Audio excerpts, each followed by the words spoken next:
Muy buenos días, jóvenes, señoritas y caballeros. Muy buenos días, bienvenidos a la semana 19 repaso de literatura. El profesor titular ha pedido licencia, por lo que voy a tener el gusto de reemplazarlo. Bueno, sabemos que nuestro curso de literatura ha tenido 4 partes. Literatura universal, que hemos iniciado con Homero hasta Franz Kafka, La Metamorfosis. Luego la literatura española, desde el poema El mío Cid hasta La generación del 27, Federico García Lorca, Bodas de sangre. Y luego hemos iniciado el tercer capítulo, literatura hispanoamericana. Hispanoamérica es desde México hasta Chile, todos los países de habla hispana, Hispanoamérica. Hemos visto desde Rubén Darío, ¿cierto? Rubén Darío. Y luego las figuras más importantes del boom de la narrativa hispanoamericana.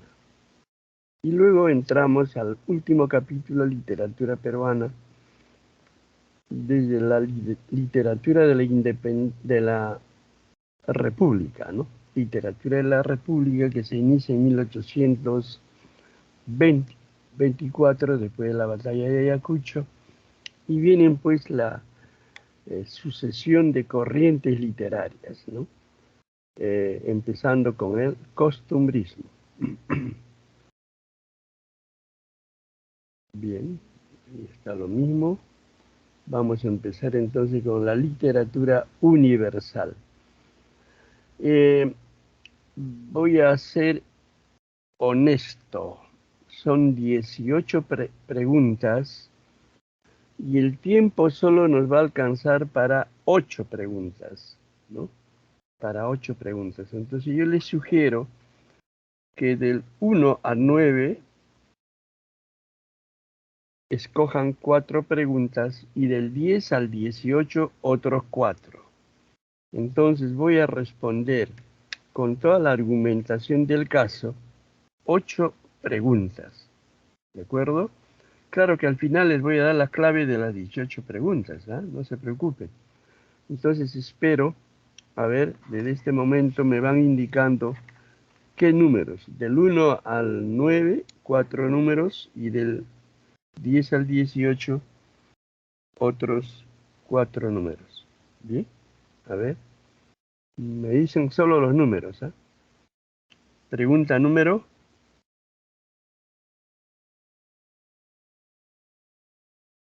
Profesor, ¿podrían ser los de textos largos? Son las más frecuentes. No, ustedes escojan, ¿Qué La número? 4. 4, ya, muy bien. ¿Qué más? Otro número. A ver, los demás compañeros también que participen. ¿También Y podría así, ser la 8, profesor? Claro que sí, ya, entonces estamos en 4 La y 8. ¿Qué 6. más? El 5, profesor. 5, muy bien. 4, 5 y 8. Falta uno del primer La bloque. 6. La 6, correcto. Entonces hemos completado la primera parte. Luego, del 10 al 18, elijan 4 preguntas más. la 12, profe. 12, muy bien, correcto. La Faltan 15, profesor. la 15, muy bien, faltan 2. La 16, profesor. 16, falta 1. 13. 13, se completó, ¿ya? Ahora sí voy a responder con calma las 8 preguntas y voy a argumentar la respuesta. Al final les voy a dar las claves de las 18 preguntas. Bien, empezamos entonces con la pregunta número 4. Y como ustedes tienen su separata, su cuadernillo a la mano, voy a dar lectura a la pregunta 4. Dice, respecto al siguiente fragmento de la novela Crimen y Castigo de Fedor Dostoyevsky, señale qué característica de la narrativa realista destaca. Entonces hay que analizar la pregunta. Ojo, nos están pidiendo señalar una característica. Ojo, no de Fedor Dostoyevsky, sino de la narrativa realista. ¿Correcto? Muy bien. Puede haber cierto parecido, pero nos están pidiendo la narrativa realista en general. Y va el texto. El texto dice así. Iban tan miserablemente vestido que nadie en su lugar, ni siquiera un viejo vagabundo, se habría atrevido a salir a la calle en pleno día con semejantes andrajos. Bien es verdad que este espectáculo era corriente en el barrio en el que el joven habitaba. La vecindad del mercado central, la multitud de obreros y artesanos amontonados en aquellos callejones y callejuelas del centro de Petersburgo, ponían en el cuadro tintes tan singulares que ni la figura más chocante podía llamar a nadie la atención. Muy bien. Entonces vamos a ubicar a Fedor Dostoyevsky. El realismo, como ustedes saben, surge en la segunda mitad del Profesor siglo Quispe. XIX. ¿Sí? ¿Aló? Señor Juan. Profesor Quispe, disculpe, quisiera Sí. hacer una pregunta a los jóvenes. Jóvenes, ¿están escuchando al profesor? Si alguien puede responder. Sí se le escucha. Sí, sí se escucha. Sí. Por el chat, por favor, porque yo no los estoy escuchando. Si puede alguien escribir por el chat si lo escuchan o no. Señor Juan, ya hemos dialogado con el grupo, no hay ningún problema. Bien, voy a seguir, por favor. Los minutos se van a prisa. Entonces estábamos argumentando de que el realismo como corriente literaria surge en la segunda mitad del siglo XIX. La primera parte del XIX figura la corriente literaria del... ¿Qué corriente? Romanticismo. ¿Ah? ¿De acuerdo? Y sabemos que el realismo surge en oposición a la corriente anterior, que es el romanticismo. ¿Qué caracteriza al romanticismo? La expresión del mundo subjetivo del escritor, sus emociones, sus pasiones, sus anhelos, sus aspiraciones, mientras que el realismo, al realismo no le interesa la expresión del mundo subjetivo, ¿cierto? Sino la descripción detallada del ambiente, la descripción objetiva del ambiente en el que se desarrolla la historia. En este caso será la novela Crimen y Castigo. Bien, hemos ubicado entonces digamos, al realismo en la segunda parte del siglo XIX. El realismo surge en Francia y uno de los iniciadores es justamente Honorato de Balzac con su novela Papá Goriot, ¿cierto? Muy bien. Otro iniciador del realismo en Francia es Gustave Flaubert con su novela Madame Bovary. Ahora, vamos a la pregunta. Nos están preguntando sobre una característica de la narrativa realista. Y cuando en el texto habla de un joven, ese joven es el protagonista, Rodion Romanovich Raskolnikov, ¿cierto? Él llega a San Petersburgo a estudiar, a hacerse profesional y ayudar a su familia. Él vive con su mamá, que es viuda, y su hermana Dunia, que aún es escolar, una jovencita de 14 años. Bien, entonces ya está estudiando Rodion Romanovich en la Universidad de San Petersburgo, pero por supuesto con muchas necesidades. Él, como no tiene familia en San Petersburgo, ha alquilado un pequeño ambiente para vivir, pero ni siquiera es un departamento, ¿ah? Ni siquiera es un cuarto donde pueda habitarse dignamente. Él vive en un depósito en el 5º piso del edificio, ¿ah? Un depósito donde están los trastes, ¿no? Cosas que no se utilizan. Entonces su extrema pobreza hace que va a vivir en este ambiente. Su cama es un sofá viejo que ya no se usa y él lo utiliza como cama. Una silla va a ser su escritorio, paredes sucias, rotosas. Entonces, ese es el ambiente en que vive el joven. Y el texto hace referencia a eso, ¿no?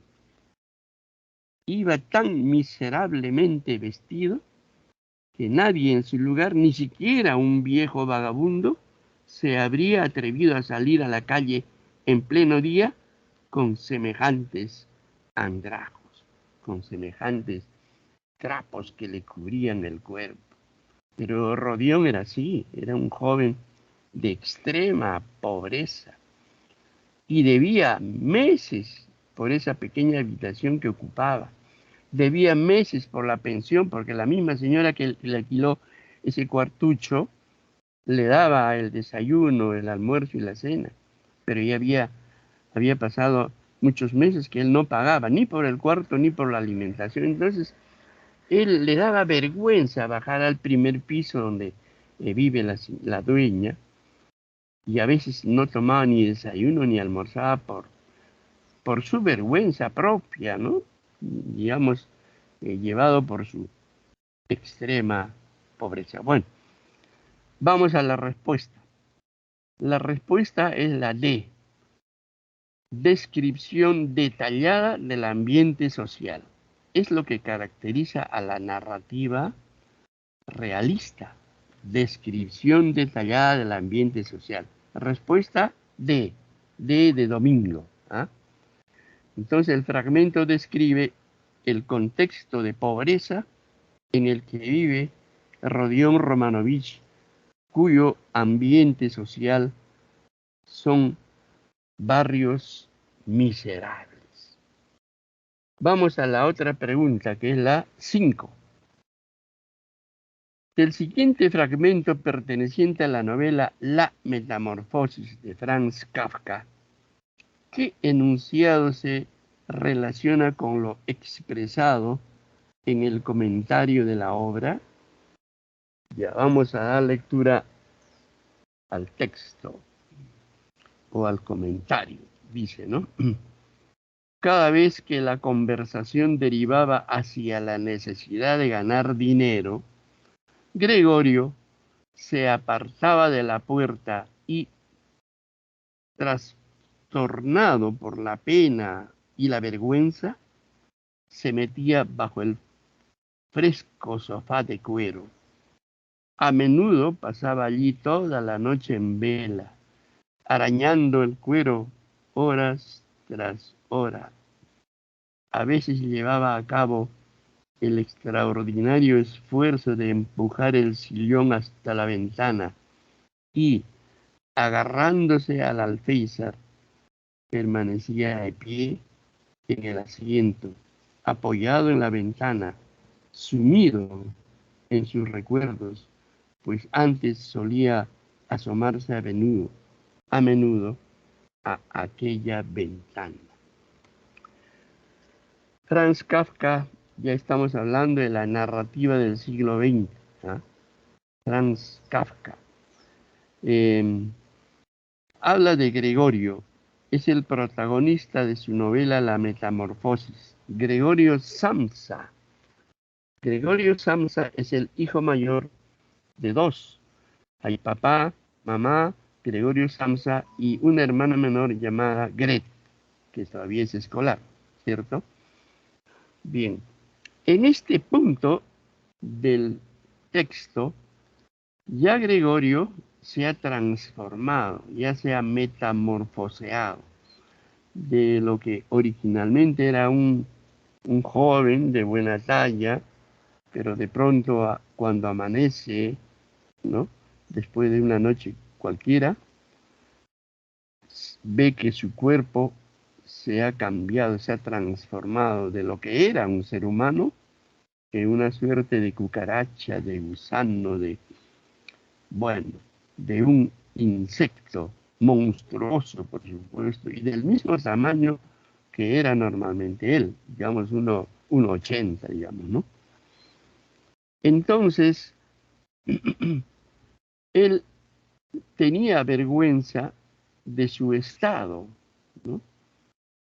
Así se había convertido en un ser inútil que ya no colaboraba con la casa. Antes él, Gregorio, era el que mantenía a su familia como hijo mayor que era, porque papá ya era jubilado y lo que ganaba no era suficiente. Entonces él asume ese compromiso de mantener a papá, a mamá y a la hermana menor. Pero ahora que está bajo otra figura física, transformado en un insecto bárbaro, ¿no? Hasta da miedo. Entonces, él a veces se metía bajo ¿no? Bajo el sofá, dice, ¿no? Para que no lo vean, ¿no? Bueno, vamos a la respuesta porque yo a veces me endulzo con el argumento y me voy de frente. A ver, el protagonista comprende que es un ser inútil e improductivo. No es que ya no trabaja, en la familia lo tienen encerrado en su cuarto, está prohibido de que él salga de su cuarto. ¿Mm? Entonces, esa persona que es Gregorio Samsa, que era el que mantenía a la familia, ahora como ya no trabaja, pues se siente un ser que no sirve para nada, que no produce nada, un ser inútil, despreciable. Por eso es que lo tienen marginado de todo. ¿Eh? Entonces, 5, respuesta B de bueno. Pregunta 6. A partir del fragmento citado del poema del mío Cid, ¿qué temática desarrollada en la obra se colige, se deduce? A ver, vamos a leer eh, el párrafo del poema del mío Cid. A las puertas de Valencia, ¿ah? Valencia, ojo, ese lugar es clave. Allí donde a salvo estaba ante su mujer e hijas, quería jugar las armas, recibidas con gran honra de todos, fueron las damas. Cuando acabó la corrida, el campeador descabalga y se va hacia su mujer y sus 2 hijas amadas. Al verlo, doña Jimena a los pies se le arrojaba. Merced Rodrigo, que en buena hora ceñisteis la espada. Sacado me habéis al fin de muchas vergüenzas malas. A la madre y a las hijas el Cid con amor abraza, y del gozo que sentía sus ojos, solo lloraban. Es un fragmento del poema de Mío Cid. Vamos a ubicarlo en el tiempo. Este libro pertenece a la literatura española medieval, es decir, se escribió en plena Edad Media. Y sabemos que la Edad Media dura o tiene su vigencia desde el siglo V hasta el XV. 10 siglos de Edad Media, ¿no? La Iglesia dominaba el ambiente, los feudales, ¿no?, determinaban el curso de la historia. Bien, vamos a la pregunta. Este poema ha sido escrito en plena Edad Media, pero ¿en qué siglo precisamente? Si la Edad Media duró 10 siglos, hay que ubicarlo en el siglo XII. Y si quieren mayor precisión, en el año 1140. 1140. ¿Eh? Muy bien. A ver, ¿qué nos piden? A partir del fragmento citado, ¿qué tema del poema desarrolla en este fragmento?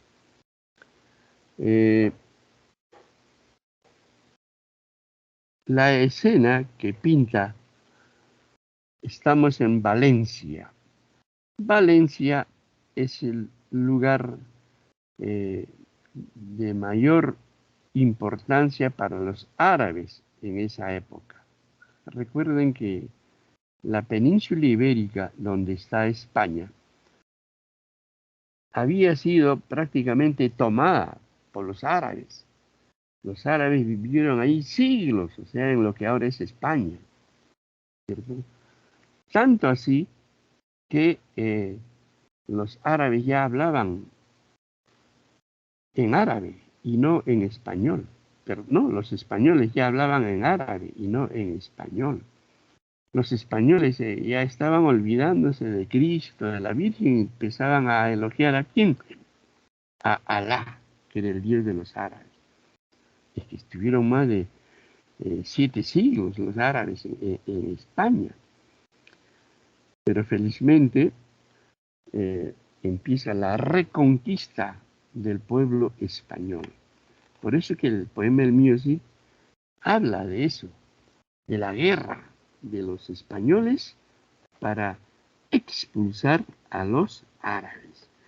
Y ahí el héroe fundamental en esa tarea de la expulsión de los árabes es Rodrigo Díaz de Vivar, el Cid campeador, ¿cierto? Bien, entonces, cuando llega a Valencia, el mío Cid vence a los árabes y él se apodera del palacio del rey árabe e inmediatamente manda construir un templo cristiano en ese mundo árabe. ¿Sí? Y luego envía al rey Alfonso VI de Castilla, ese rey que lo había expulsado, acusándolo de robo, de apropiación ilícita de algo que no era de él, o sea, que se había apropiado de un dinero. Por supuesto, eso era falso, porque había sido acusado por el conde García, por envidia, le tenía cólera al mío Cid, por eso que lo calumnia al mío Cid, ¿no? Y hace creer al rey de que se había apoderado de unos impuestos que él había cobrado a nombre del rey. Bueno,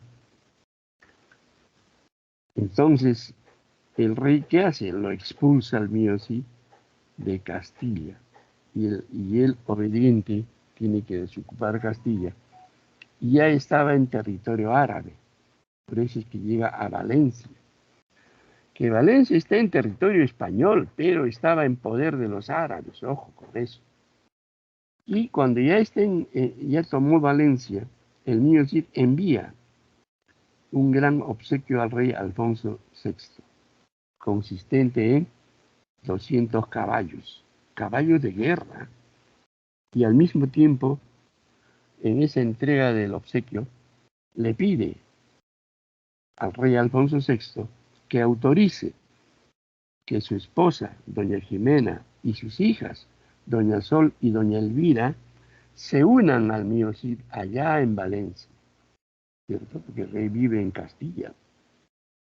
Y por supuesto, por ese obsequio tan bondadoso del Cid, el rey acepta que su esposa y sus hijas, que ya son señoritas, se unan al mío Cid en Valencia. Bien, entonces cuando llega doña Jimena y sus hijas, doña Sol y doña Elvira a Valencia, por supuesto, el mío Cid se emociona, ¿no? Y dice, ¿no? Sentía tanto gozo, tanta alegría, que sus ojos lloraban, dice, ¿no? Los ojos del mío Cid, porque estaba viendo a su esposa y a sus hijas, ya señoritas, porque las había dejado criaturas, ¿no? La emoción. Y por supuesto que la esposa también, ¿no? ¿Cierto? Dice, doña Jimena, a los pies se le arrojaba, dice, ¿no? Merced, Rodrigo, que en buena hora ceñisteis la espada. Ese es un epíteto, ojo, ¿ah? Epíteto, ¿no? Del mío Cid, ¿no? El que en buena hora ciñó la espada. Muy bien. Entonces la respuesta dice, el amor familiar del Cid campeador, ¿no? El Cid emocional cuando llega a su esposa y sus hijas a Valencia, pero él lo había pedido, ¿no? Al rey Alfonso VI para que por favor su esposa y sus hijas se unan a él, ¿no? Entonces está expresando el amor a la familia, ¿no? Ya años que no vivía con su esposa ni con sus hijas, que las había dejado en Castilla, en un convento de Castilla.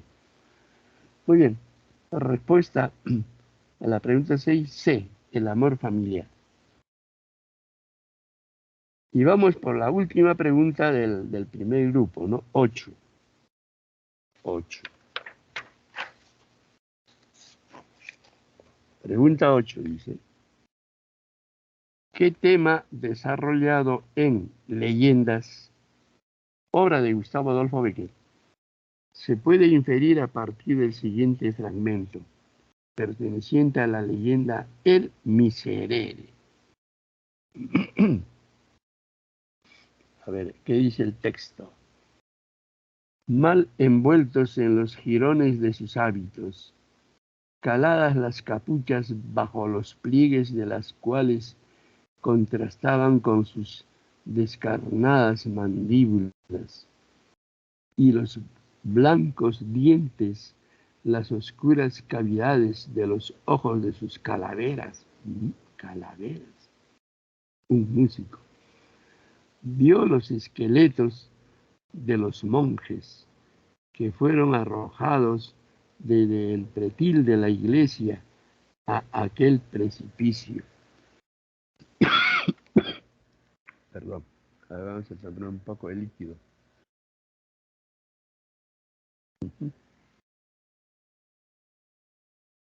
Bien. Salir del fondo de las... Ya.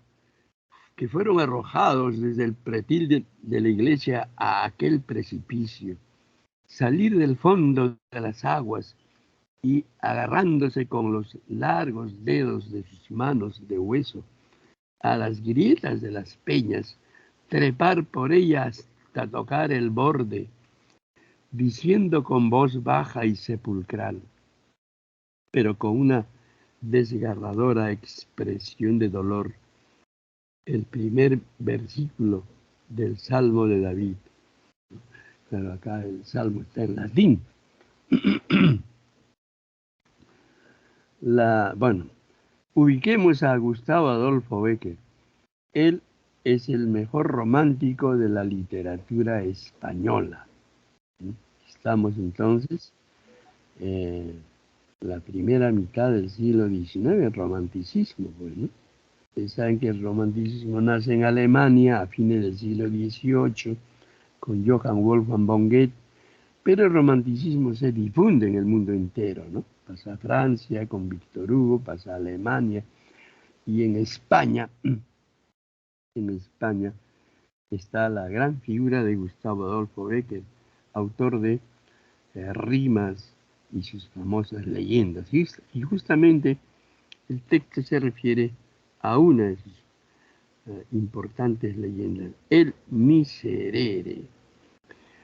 Hace referencia a calaveras. Calaveras son restos óseos de un ser humano que hayan muerto hace tiempo. Hablan de los esqueletos de los monjes, ¿no? De los monjes, o sea, los aspirantes a sacerdote.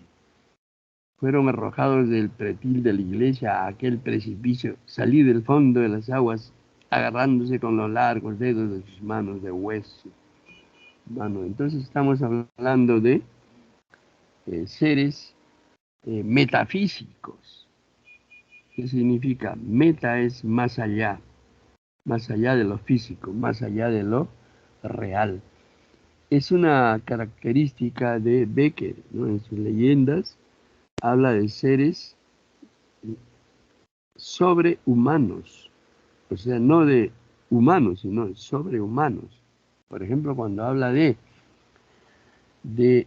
esqueletos, cuando habla de monjes que han muerto, ¿no?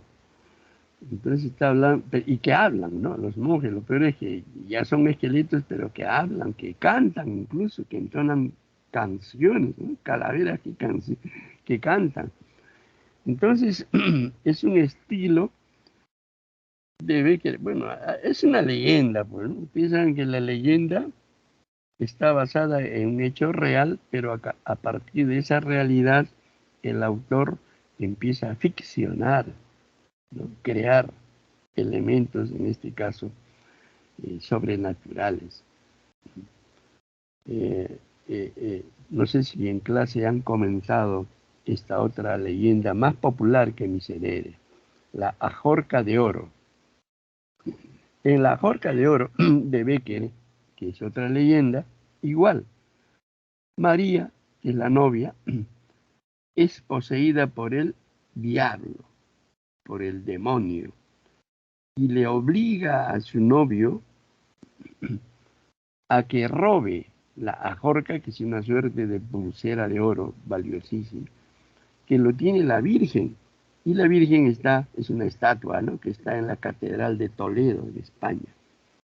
Le dice, querido y amado novio, porque es su novio, Pedro de Orellana, dice, amadísimo Pedro, si realmente me amas, róbale a la Virgen la ajorca y me lo pones en mi brazo como un obsequio de nuestra boda. ¿Ah? Por supuesto, Pedro no está de acuerdo. ¿Cómo le voy a robar a la Virgen? ¿No? Tú y yo somos toleranos. ¿Cómo? Tú y yo somos cristianos. ¿Cómo voy a cometer tamaño hurto? No, dice. Entonces, ¿qué hace María? María, que es la que le ha pedido a su novio. Pero ¿qué pasa? Que María estaba poseída por el diablo. O sea, no era María en sí quien hablaba, sino es el diablo. Hablaba a través de María. ¿Cierto?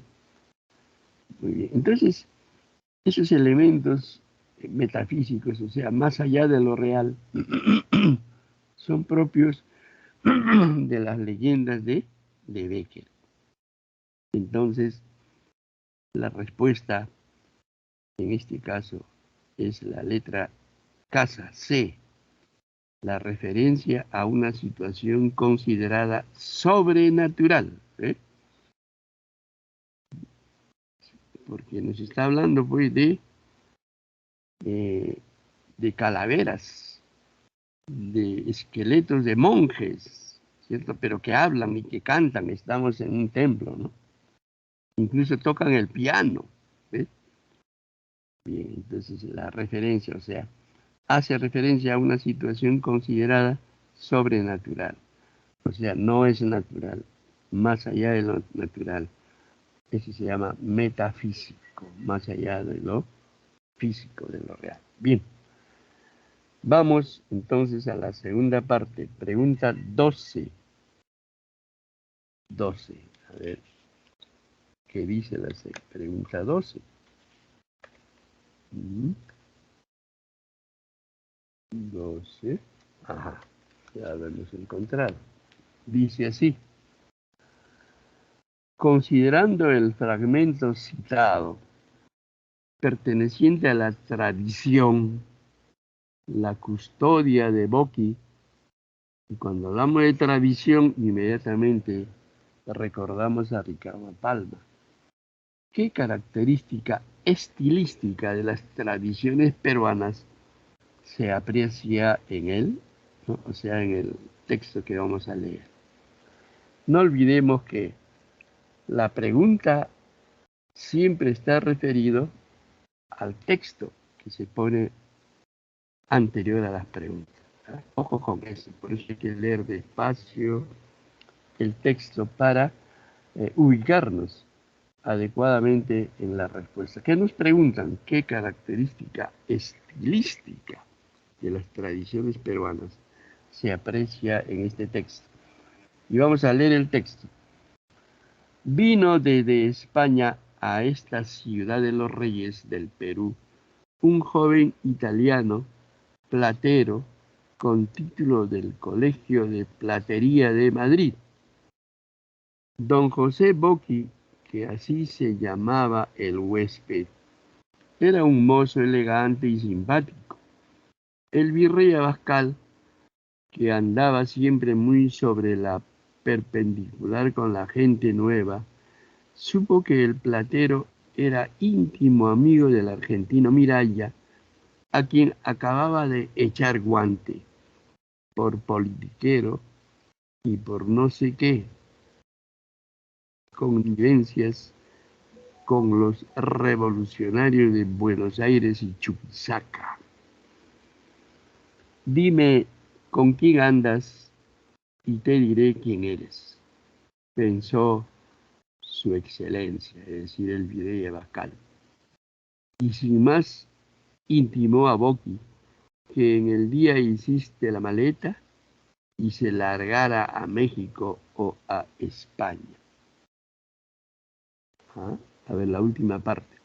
Intimó a Boqui, ¿no? Que es el que ha llegado de España, pues, ¿no? Un platero, que en el día hiciese la maleta y se largara a México o a España. ¿Y por qué? Porque él descubre, o sea, el virrey descubre que don José Boqui, que así se llamaba, dice, el llegado de España, era un mozo elegante y simpático. Pero el virrey Abascal descubre que este platero era íntimo amigo del argentino Miralla, a quien acababa de echar guante, ¿no? A quien acababa de apresarlo. Muy bien. Cuando hablamos de Ricardo Palma, ya estamos en nuestra literatura peruana. Pero ¿a qué corriente literaria pertenece Ricardo Palma? Palma es el mejor romántico de nuestra literatura. Y él es famoso por sus tradiciones peruanas. Él nos ha dejado más o menos 450 tradiciones. Y por supuesto, es un escritor casi completo porque él nos ha dejado poesía, teatro, ¿cierto? Estudios sobre lingüística, ¿cierto? Entonces, Palma pues, es un autor muy importante. Ya con Palma estamos en el siglo XX, pues, ¿no? Las tradiciones peruanas. Palma posiblemente se conoció con Abraham Valdelomar, con José María Eguren, con González Prada, ¿no? Ese grupo selecto de escritores. Claro, Ricardo Palma era un poquito mayor. Muy bien, pero vamos a la respuesta. La respuesta es la oralidad, letra D de domingo, la oralidad expresada por medio de expresiones populares. A ver, Eso hay que argumentarlo. En el fragmento se observa el uso de expresiones de la oralidad popular como echar guante, que significa apresar, ¿eh? O el refrán, dime con quién andas y te diré quién eres, ¿no? Lo cual es una característica del estilo presente en las tradiciones peruanas de Ricardo Palma. ¿Sí? Efectivamente, en el texto que hemos dado lectura, ¿no?, se emplea ambas frases que son muy comunes en la época de la colonia, ¿no? ¿Por qué colonia? Porque hace referencia al video Bascal, ¿no? Durante la colonia, quienes gobernaban eran los virreyes, ¿no? Muy bien. Entonces hemos dado respuesta a la pregunta 12. 13. ¿No? 13. Pregunta 13. En el siguiente fragmento de Proemio de Aves sin nido, de Clorinda Mato de Turner, ¿cuál es la intención que se desprende de la declaración de la autora en el siguiente fragmento del proemio? Proemio es prólogo, ¿no? Y prólogo es el escrito antes del cuerpo principal del libro, o sea, antes de la novela hay un prólogo donde Clorinda Mato explica algo, es la pregunta, ¿no? ¿Cuál es la intención que se desprende de la declaración de Clorinda Mato? A ver, vamos con el texto. Pregunta 13. Repito que al someter mi obra al fallo del lector, lo hago con la esperanza de que ese fallo sea la idea de mejorar la condición de los pueblos chicos del Perú, y aún cuando no fuese otra cosa que la simple conmiseración, la autora de estas páginas habrá conseguido su propósito, recordando que en el país existen hermanos que sufren, explotados en la noche de la ignorancia, martirizados en esas tinieblas que piden luz, señalando puntos de no escasa importancia para los progresos nacionales y haciendo a la vez literatura peruana. ¿Bien? Entonces, no es el texto propiamente de la novela Aves sin nido, sino es del prólogo, el prólogo que antecede a la novela. Entonces, si hablamos de Clorinda Mato de Turner, vamos a ubicarla en el tiempo y sobre todo en la corriente literaria. Ella pertenece al realismo, ¿ah? Hemos visto ya que el realismo se inicia en Francia con Honorato de Balzac y Gustave Flaubert. Luego vemos el realismo en Rusia con Fedor Dostoyevsky. El realismo en el Perú, tenemos varios escritores, pero sobresalen Manuel González Prada, con sus páginas libres, y Clorinda Mato de Turner, con su novela Aves sin nido. Muy bien. Entonces, vamos a la respuesta. Ya en clase se ha desarrollado esta novela Aves sin nido. ¿Qué es lo más importante en esta novela? Clorinda Mato denuncia a los principales, a las autoridades del pueblito de Quillac, ¿no?, que es el escenario de la novela, con K, Quillac. Los esposos Fernando Marín y su esposa Lucía, que llegan de Lima y van a este pueblito de Quilla, que es un centro minero. Se dan cuenta que los indígenas eran víctimas de muchos abusos de parte de los principales, así le llamaban a las autoridades, ¿no? Entonces, ellos son los que reclaman, ¿no?, que no debe tratarse así al indígena, hombre o mujer, porque los esposos Marín descubren que las mujeres en este pueblito, según una supuesta ley llamada Mitani, estaban obligadas a trabajar gratuitamente en casa de los principales. Gratuitamente, ¿eh? Incluso desde temprana edad, 12, 13, 14 años, y trabajaban gratuitamente según una supuesta ley.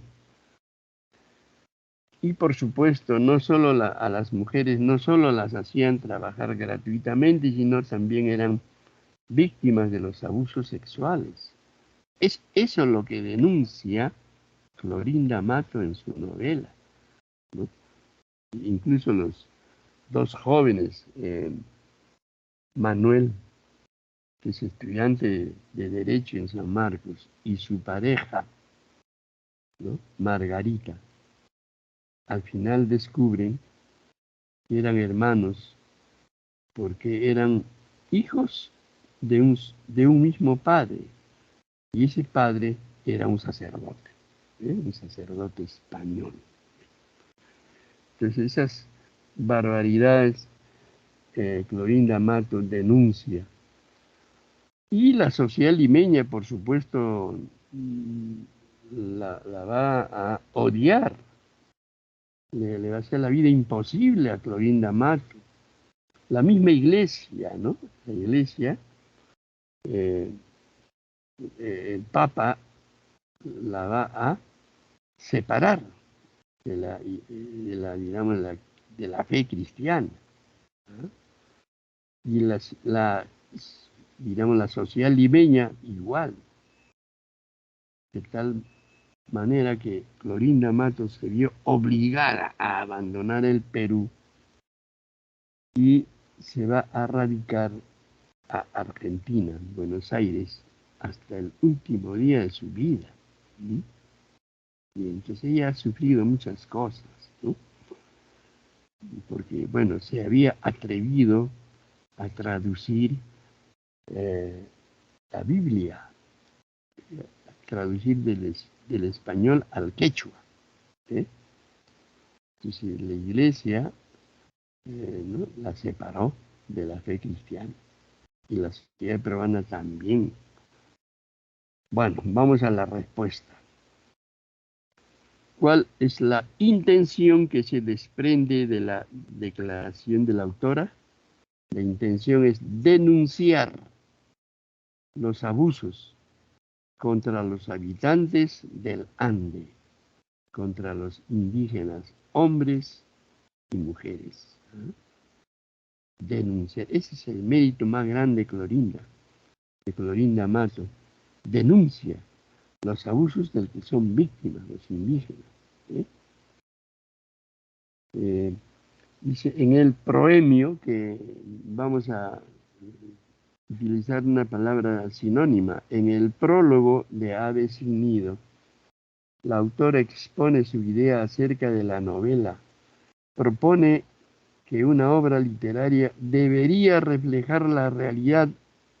Además, se debe denunciar los atropellos contra los desvalidos, como es el caso de los pobladores del Ande. Entonces, la respuesta es C. Pregunta 13, C. Vamos con el 15. Pregunta 15. El tiempo está calculado, más o menos, para responder 8 preguntas. Vamos con la pregunta 15. El siguiente fragmento pertenece al poema Parado en una piedra, del libro Poemas Humanos, de César Vallejo. ¿Qué característica estilística del poemario puede observarse en el verso resaltado en negrita. El problema es que en texto no está resaltado en negrita, pero me imagino que es el primer verso, ¿ya? Bien. Este es, trabajadores, aquel que en la labor sudaba para afuera, que suda hoy para adentro su secreción de sangre rehusada. Fundidor del cañón, que sabe cuántas zarpas son acero, tejedor que conoce los hilos positivos de sus venas. ¿Mm? Muy bien, vamos a la característica, pero hablemos un poco, dediquemos un minuto a Vallejo, pues, ¿no? El autor. Recordemos que la poesía de Vallejo pasa por 3 periodos. El primero es Vallejo, poeta modernista, con su primer libro, Los Heraldos Negros, 1918, ¿cierto? En este libro, en este primer libro, él desarrolla el tema del hogar provinciano y expresa también su raíz andina, ¿no? Porque Vallejo ha sido un poeta andino, ha nacido sobre los 3.000 metros de altura, allá en las alturas de Trujillo, ¿no? En Santiago de Chuco. Muy bien. Luego viene el segundo periodo de la poesía de Vallejo, de la poesía vanguardista, con su segundo libro, Trilce, 1922. Ya ahí el vanguardismo tiene sus propias características, entre las que destaca, por ejemplo, los poemas ya no utilizan la rima, ¿no? Ya tampoco no tienen métrica.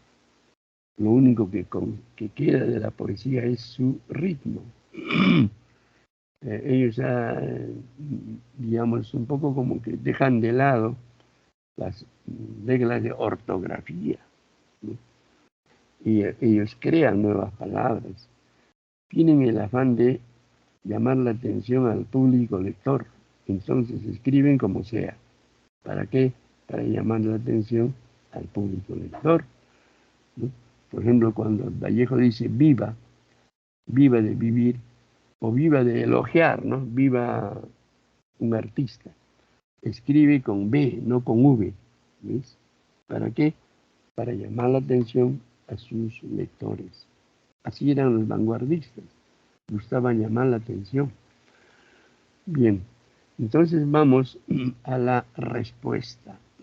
Allá, pero nos falta el tercer periodo de Vallejo. Vallejo, poeta con un compromiso político, ¿no? Y el tema principal que desarrolla es el hambre, la pobreza, el hambre, la solidaridad, ¿cierto? Muy bien, entonces, este poema pertenece al tercer periodo, ¿no? Es el Vallejo, poeta con un compromiso político. Y su tercer libro, Poemas Humanos, de 1938, junto con España aparta de mí este cáliz. Respuesta. Lenguaje de la conversación cotidiana. B. En el verso resaltado en negrita, dice, ¿no? Aunque yo no lo tengo en negrita, no sé, encontramos una coma vocativa, es decir, el hablante lírico interpela a los trabajadores presentándoles a otro, ¿no?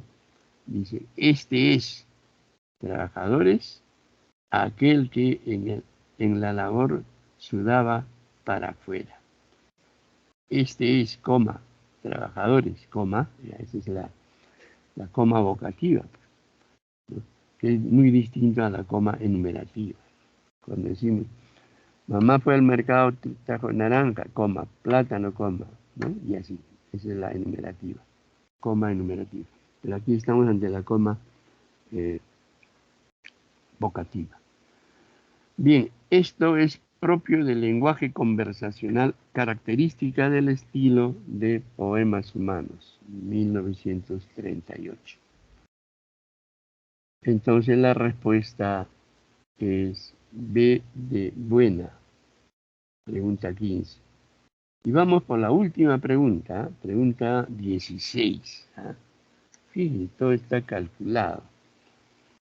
Con relación a la verdad o falsedad de los siguientes enunciados sobre el argumento de los ríos profundos de José María Arguedas,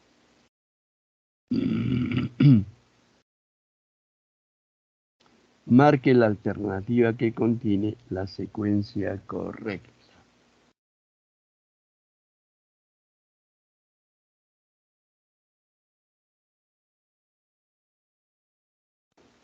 Acá no hay texto previo, ¿no? Frente va a la pregunta. Dice, uno con romanos. Ernesto, pero antes, ¿en qué corriente literaria estamos? José María Arguedas pertenece al indigenismo, junto con Ciro Alegría Bazán, ¿no? Bien, ahora sí. 1. Ernesto y su padre llegan a la ciudad de Bancay por orden del viejo. A ver. Ernesto es el protagonista de la novela Los Ríos Profundos. Es un jovencito, de 15 y 16 años, escolar todavía. Y su padre, los dos habían visitado, según confesión de Ernesto, más o menos 200 comunidades indígenas, a caballo, por supuesto. Su papá era abogado, el señor Gabriel, abogado. Entonces, después de trajinar, cabalgar por tantas comunidades indígenas, dice que llega más o menos a 200 pueblitos. Llegan a la ciudad de Bancay por orden del viejo. Eso es falso. ¿Por qué? Porque no llegan a Bancay, sino llegan al Cusco. Y el tío de Ernesto es un personaje millonario llamado el Viejo. Entonces, falso. La primera es falso. Segunda, el Zumbayu genera una atmósfera de armonía al interior del colegio. ¿Qué es el Zumbayu? Es una palabra quechua. Es el famoso trompo, ¿no? Que no sé si ustedes, jóvenes del siglo XXI, ya han jugado todavía, ¿no?, con este juguete, pero antes, en mis tiempos, era un juguete común y corriente. Es el famoso trompo que utiliza una pita y se avienta el trompo y el trompo empieza a bailar, ¿verdad? Bien. Ahora, hay un compañero que tiene Ernesto en el colegio interno. Él estudia en un colegio interno. Un compañero que se llama Antero.